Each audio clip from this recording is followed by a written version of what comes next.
Турција со нови тактики да ги стави под контрола и социјалните медиуми. Репортери без граници ја рангираше државата на 153-то место според медиумските слободи. Постарите американци во САД кои се целосно вакцинирани почнаа да закажуваат патувања по повеќе од една година пауза. А како да се патува безбедно? Аеродромите со нова технологија за минимален контакт меѓу патниците. Останете со нас. Поздрав од Вашингтон. Јас сум Милена Ѓоргиевска. Почнуваме со Newsflash на гласот на Америка на македонски. Постарите американци кои се целосно вакцинирани веќе може и да патуваат. Повеќе за ова веднаш по извештајот за слободата на медиумите во Турција.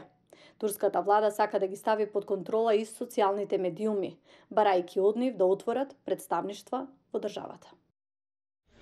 Во канцеларијата на порталот DocuState Hub се собираат и составуваат најновите вести и извештаи од страна на професионални новинари, но и аматери.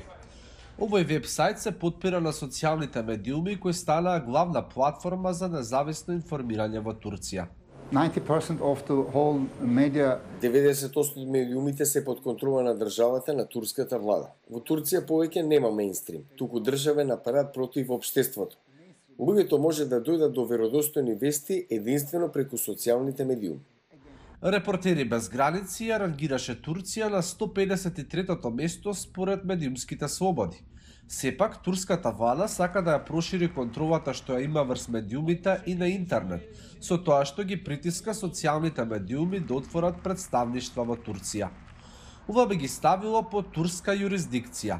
Анкара тврди дека контролата би била слична на онаа што ја има во другите европски земји. Активистите гледаат сличности со легислативата која се разгледува и во Европа, но се сомневаат како Турција би ги применила рестрикциите.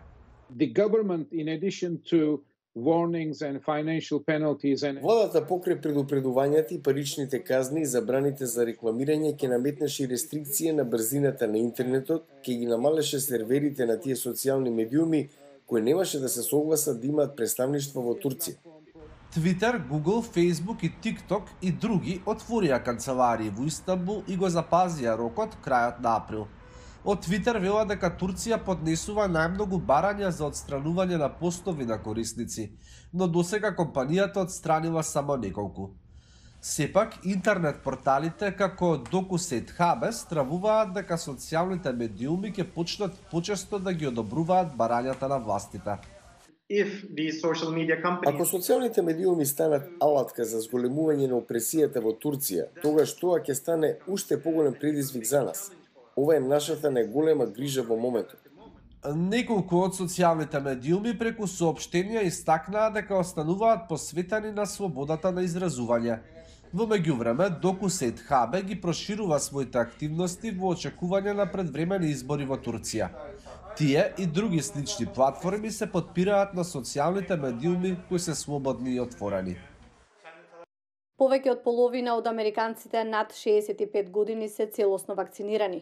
Тоа доведе до зголемување на бројот на оние кои сакаат да патуваат дома, но и надвор од државата. Животот на милиони постари американци изминатава година беше ограничен на домот поради големиот ризик од зараза со коронавирус. Ова беше нашиот свет цела година. Откако почна пандемијата во САД во март минатата година, Майк Линдвер донел одлука целосно да се изолира. Тој и неговата сопруга имаат над 70 години, а тој има и астма. Така што ризикот за двајцата да се заразат со COVID-19 бил поголем од чувството на досада и осаменост. Не излегувавме од дома, освен еднаш или два пати на ден да пешачиме. Се движевме само во соседството и секогаш носевме маски. Тие не направиле исклучок ниту за нивната ќерка која живее преку улица. 50 feet across the street. Буквално преку улица, а како да бевме 20.000 милји оддалечени. Но сега Линдвер ги одбројува деновите до нивната прва семејна вечера по речиси повеќе од една година. Тој ги примил двете дози вакцина против COVID-19, а неговата сопруга ја чека втората доза. Тоа ќе биде наша голема забава. Планираме повторно да патуваме со воз и да ја посетиме нашата друга ќерка која живее во Њу Џерси. Порано одевме секои 2 месеца, бидејќи таа има 2 деца. Едвард и Марике Джеро биле во слична ситуација. Нивниот син живее многу близу, но не се прегрнале 1 година. I think having our son here and daughter-in-law here for... Да имате син и сна овде и над 1 година да не можете да ги гушнете и да ги видите. Тие сакаат да бидат одвоени од нас. Сега може да се видат лично со пријателите и семејството, а планираат и патувања, бидејќи се вакцинирани. Направиле резервација токму на денот кога биле целосно вакцинирани. Да отидете во мала куќерка во планина и да се чувствувате дека тоа е добро да го направите. Нема да правиме нешто екстремно. Одиме на местото каде бевме на меден месец пред 35 години. Марике додаде дека конечно можела да закаже термин во фризерски салон, нешто што едва чекала да го направи. Утре ќе скратам косата, за прв пат по толку време. Како да излеговме од затвор, се чувствуваме слободни и возбудени. Не сум возела, ниту сум влегла во автомобил цела година. Повеќе од 100 милиони луѓе во САД примиле барем 1 доза вакцина против COVID-19. Повеќе од половина од американците над 65 години се целосно вакцинирани.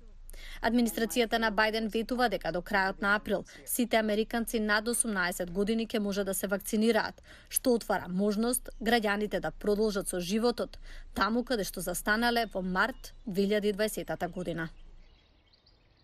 А како да се патува безбедно? Меѓународниот аеродром во Сан Франциско воведе технологија што повеќе патници да се качат во авион со минимален контакт меѓу себе.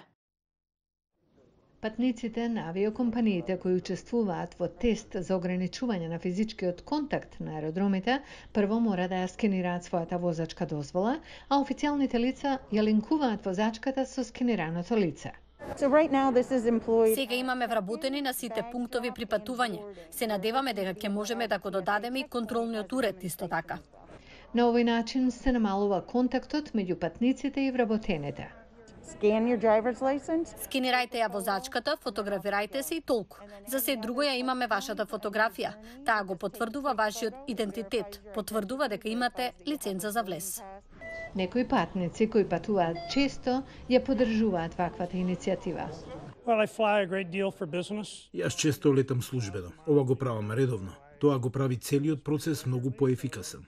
Ова ќе биде одлична постапка ако се прифати и ќе го олесни животот на сите.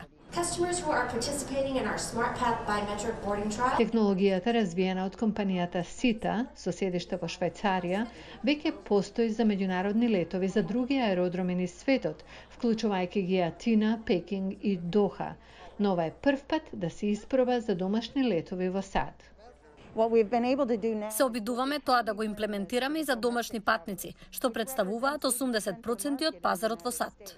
Компанијата вели дека покрај зголемувањето на безбедноста за време на пандемијата, ова може да ги скрати и долгите редици на аеродромите.